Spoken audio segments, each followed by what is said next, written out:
ಅವರಿಬ್ರು ಒಂದಾದ್ರೆ ಸತೀಶ್ ಜಾರಕಿಹೊಳಿ ಸೋಲೋದು ಫಿಕ್ಸ್.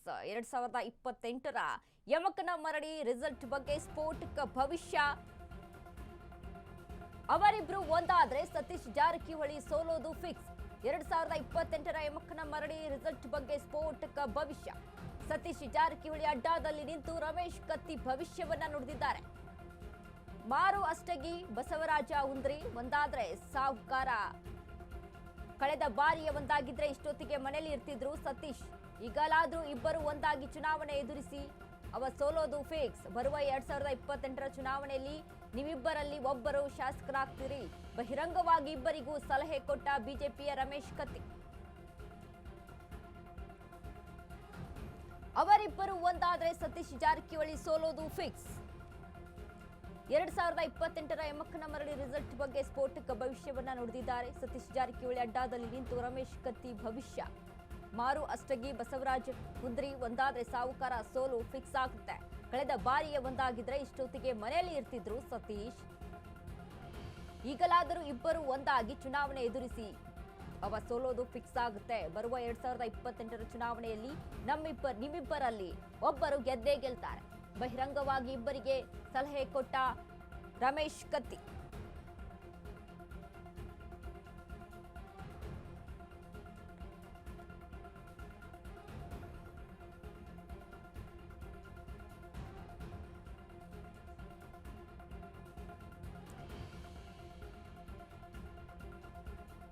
ಎರಡ್ 2028ರ ವಿಧಾನಸಭೆ ಎಲೆಕ್ಷನ್ ವಿಚಾರಕ್ಕೆ ಸಂಬಂಧಪಟ್ಟಂತೆ ಯಮಕನ ಮರಡಿಯ ರಿಸಲ್ಟ್ ಬಗ್ಗೆ ಸ್ಫೋಟಕ ಭವಿಷ್ಯವನ್ನ ನುಡಿದಿದ್ದಾರೆ ರಮೇಶ್ ಕತ್ತಿ.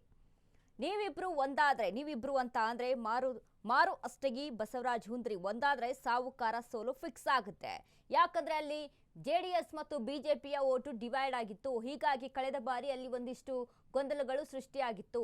ಆದ್ರೆ ನೀವಿಬ್ರು ನಿಂತ್ಕೊಂಡು ಈಗ ಒಬ್ಬರೇ ಗೆಲ್ಲಿಸೋದಕ್ಕೆ ಅಲ್ಲಿ ತಯಾರಿಯನ್ನ ನಡೆಸಿದ್ರೆ, ಒಬ್ಬರೇ ಗೆಲ್ಲಿಸೋದಕ್ಕೆ ಅಲ್ಲಿ ಪಕ್ಷವನ್ನ ಮುಂದೆ ತೆಗೆದುಕೊಂಡು ಹೋದ್ರೆ ಖಂಡಿತವಾಗಿ ಇಬ್ಬರಲ್ಲಿ ಒಬ್ಬರಿಗೆ ಗೆಲುವು ಖಂಡಿತ ಆಗುತ್ತೆ ಅನ್ನುವಂತ ಒಂದಿಷ್ಟು ಸಲಹೆಯನ್ನ ರಮೇಶ್ ಕತ್ತಿ ಕೊಟ್ಟಿದ್ದಾರೆ. ಈಗಾಗಲೇ 2028ರ ಚುನಾವಣೆಯಲ್ಲಿ ನಿಮ್ಮಿಬ್ಬರಲ್ಲಿ ಒಬ್ಬರು ಶಾಸಕರಾಗ್ತೀರಿ. ಬಹಿರಂಗವಾಗಿ ಇಬ್ಬರಿಗೂ ಸಹಿತ ಸಲಹೆಯನ್ನ ಕೊಟ್ಟಿದ್ದಾರೆ ರಮೇಶ್ ಕತ್ತಿ.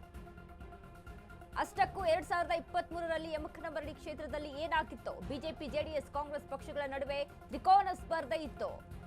ಜೆಡಿಎಸ್ ಪಕ್ಷದಿಂದ ಮಾರುತಿ ಅಷ್ಟಗಿ ಅದೃಷ್ಟ ಪರೀಕ್ಷೆ. ಸತೀಶ್ ವಿರುದ್ಧ ಬಿಜೆಪಿಯಿಂದ ಬಸವರಾಜ ಹುಂದ್ರಿ ಸ್ಪರ್ಧೆ. ಸತೀಶ್ ಜಾರಕಿಹೊಳಿ ಪಡೆದ ಮತ 1,290 57%. ಬಿಜೆಪಿಯ ಬಸವರಾಜ ಹುಂದ್ರಿ ಪಡೆದ ಮತ 43,079.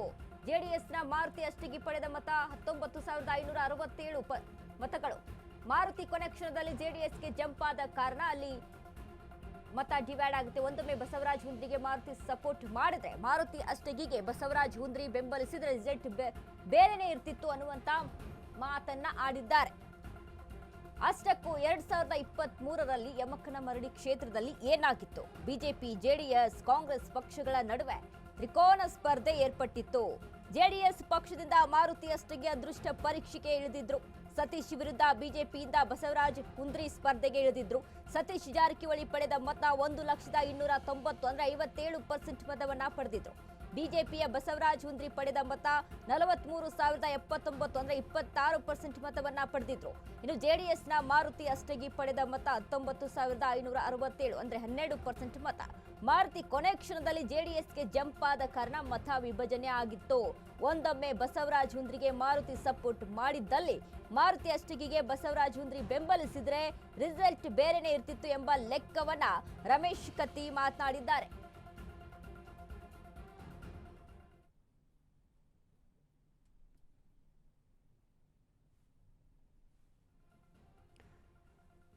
ಎಸ್ 2023ರ ಎಲೆಕ್ಷನ್ ವಿಚಾರಕ್ಕೆ, ವಿಧಾನಸಭೆ ಎಲೆಕ್ಷನ್ ವಿಚಾರಕ್ಕೆ ಸಂಬಂಧಪಟ್ಟಂತೆ ಮಾತನಾಡಿದ ರಮೇಶ್ ಕತ್ತಿ, ಇದೀಗ ಏನಾದ್ರೂ ಅಲ್ಲಿ ಜೆಡಿಎಸ್ ಬಿಜೆಪಿ ಮತ್ತು ಕಾಂಗ್ರೆಸ್ ತ್ರಿಕೋನ ಸ್ಪರ್ಧೆ ಏರ್ಪಟ್ಟಿತ್ತು. ಹೀಗಾಗಿ ಜೆಡಿಎಸ್ ಮತ್ತು ಬಿಜೆಪಿಯ ಮತಗಳು ವಿಭಜನೆ ಆಗಿರೋದಕ್ಕೆ ಅಲ್ಲಿ ಕಾರಣ ಆಗಿದೆ. ಏನು ಕೊನೆ ಹಂತದಲ್ಲಿ ಅಲ್ಲಿ ಮಾರುತಿ ಕೊನೆ ಕ್ಷಣದಲ್ಲಿ ಜೆಡಿಎಸ್ಗೆ ಅಲ್ಲಿ ಜಂಪ್ ಆಗ್ತಾರೆ. ಇದಾದ ಕಾರಣ ಓಟ್ಗಳು ಡಿವೈಡ್ ಆಗುತ್ತೆ. ಇವರಿಬ್ರು ನಿಂತ್ಕೊಂಡು ಒಬ್ಬರನ್ನ ಗೆಲ್ಲಿಸೋದಕ್ಕೆ ಕೆಲಸವನ್ನ ಮಾಡಿದ್ರೆ ಖಂಡಿತ ಮೈತ್ರಿಯಲ್ಲಿ ಗೆಲುವನ್ನ ಸಾಧಿಸುತ್ತೆ ಅನ್ನುವಂತ ಒಂದಿಷ್ಟು ಸಲಹೆಯನ್ನ ರಮೇಶ್ ಕತ್ತಿ ಕೊಟ್ಟಿದ್ದಾರೆ. ಕಾರ್ಯಕರ್ತರಾಗಿ ಇವತ್ತು ದಿವಸ ಹಗಲಾತ್ರಿ ಕಣ್ಣಾಗ ಎಣ್ಣೆ ಹಾಕೊಂಡು ನಮ್ಮ ಭಾಗ, ಈ ಭಾಗದ ಜನ, ಈ ಭಾಗದ ಅಭಿವೃದ್ಧಿ, ಈ ಭಾಗದ ಯೋಜನೆಗಳು, ಈ ಭಾಗದ ಕನಸನ್ನ ನಡೆದು ಮಾಡುವಂತ ದೃಷ್ಟಿಯಲ್ಲಿ ಒಳ್ಳೆಯ ಶಾಸಕ ನಮಗೆ ಬೇಕು ಅನ್ನುವಂಥ ವಿಚಾರದಲ್ಲಿ ಸಾಕಷ್ಟು ವಿಚಾರಗಳನ್ನ, ಸಾಕಷ್ಟು ಪ್ರಯತ್ನಗಳನ್ನ ಇವತ್ತು ದಿವಸ ನೀವೆಲ್ಲ ಮಾಡಿರ್ತೀರ. ಆದ್ರೆ ಅನಿವಾರ್ಯವಾಗಿ ಇವತ್ತು ಅವರಿಬ್ಬರಿಗಿನ ಹೇಳಲಿಕ್ಕೆ ಇಚ್ಛೆ ಪಡ್ತಾ ಇದ್ದಾರೆ. ಹೋದ ಸಲ ಇವತ್ತು ದಿವಸ ನೀವಿಬ್ರು ಒಂದಾಗಿದ್ರೆ ಬಹಳ ಸುರಳಿತವಾಗಿ ನಾವು ನಿಮ್ಮಿಬ್ಬರಲ್ಲಿ ಒಬ್ಬರು ಶಾಸಕರಾಗಿ ನೋಡ್ತೀವಿ. ಈ ನೀವಿಬ್ಬರು ಡಿಸಲ್ ನಡು ರಸ್ತೆ ಬಂದಾಗಿ ಈಗ ಬಂದಿ. ಈಗ ನಾನಾ ಬಸ್ಸು ಮಾರುತಿ ಇವತ್ತು ಬಂದಿವು ಖಾಯಂ 24 ತಾಸು ಹಗಲು ರಾತ್ರಿ ಇರೋರು ಗತಿ. ಅದಕ್ಕೆ ದಯಮಾಡಿ ನಮ್ಮ ಒಣ ಪ್ರತಿಷ್ಠೆಯನ್ನು ಬಿಟ್ಟು ಪಕ್ಷದ ಪ್ರಮುಖರು, ಜಿಲ್ಲೆಯ ಪ್ರಮುಖರು, ಆ ಕ್ಷೇತ್ರದ ಕಾರ್ಯಕರ್ತರು ಎಲ್ಲರೂ ಕೂಡಿ ಯಾರಿಗೆ ಹೇಳ್ತಾರೆ ಅವ್ರಿಗೆ ಇವತ್ತು ದಿವಸ ಪಕ್ಷ ಆಶೀರ್ವಾದ ಮಾಡ್ತಾರೆ. ಆ ನಿಟ್ಟಿನಲ್ಲಿ ಇಬ್ರು ನೀವು ಒಂದಾಗಿ ಹೋಗ್ಬೇಕು ಅನ್ನೋದು ಮಾತನ್ನ ಈ ಸಂದರ್ಭನ ಹೇಳಲಿಕ್ಕೆ ಇಚ್ಛೆ ಪಡ್ತಾ ಇದ್ರೆ. ಮತ್ತು ಮಾರುತಿ ಅವರಿಗೆ, ಬಸವರಾಜಿ ಅವರಿಗೆ ಇಬ್ರು ಸಹೋದರಿಗೆ ವಿನಂತಿಯನ್ನು ಮಾಡ್ತಾ ಇದ್ದಾರೆ. ಯಾವೇ ಎಮಕರ್ಮಡಿ ಕ್ಷೇತ್ರದ ಯಾವುದೇ ಊರಲ್ಲಿ ಕಾರ್ಯಕ್ರಮ ಆದರೂ ಸಹಿತ ನಾವು ಇಬ್ರು ಕೂಡಿ ಕಾರ್ಯಕ್ರಮ ಮಾಡಬೇಕು, ಜನರಲ್ಲಿ ವಿಶ್ವಾಸ ತೋರಬೇಕು, ನಾವಿದೀವಿ ಅನ್ನುವಂತ ಭಾವನೆಯನ್ನು ಮೂಡಿಸಬೇಕು. ಜಿಲ್ಲೆಯ ಪಕ್ಷದ ವರಿಷ್ಠರು, ಸಂಘದ ವರಿಷ್ಠರು ಏನ್ ನಿರ್ಣಯ ತಗೋತಾರ ಅದಕ್ಕೆ ನಾವು ಭದ್ರಾಗಿರ್ತೀವಿ ಅನ್ನುವಂತ ಭಾವನೆಯನ್ನು ತಗೊಳ್ಳೋದ್ರ ಮುಖಾಂತರ ಜನರಲ್ಲಿ ಒಂದು ಆಶಾ ಜ್ಯೋತಿಯನ್ನ ಬೆಳೆಸೋದ್ರ ಮುಖಾಂತರ ಆ ಒಂದು ಬರುವಂತ 28ರ ಚುನಾವಣೆಯಲ್ಲಿ ನಮ್ಮ ಜನ ಹೇಳ್ಬೇಕ, ನಮ್ಮ ಶಾಸಕ ಈ ಭಾಗದ ಶಾಸಕರ ನಂತರ ಎದಿನ ಕೈ ಇಟ್ಕೊಂಡು ನಮ್ಮ ಜನ ಹೇಳ್ಬೇಕು. ಆ ನಿಟ್ಟಿನಲ್ಲಿ ನೀವಿಬ್ರು ಒಂದು ಆಗ್ಬೇಕು ಅನ್ನೋ ಮನವಿಯನ್ನು ಮಾಡ್ತಾ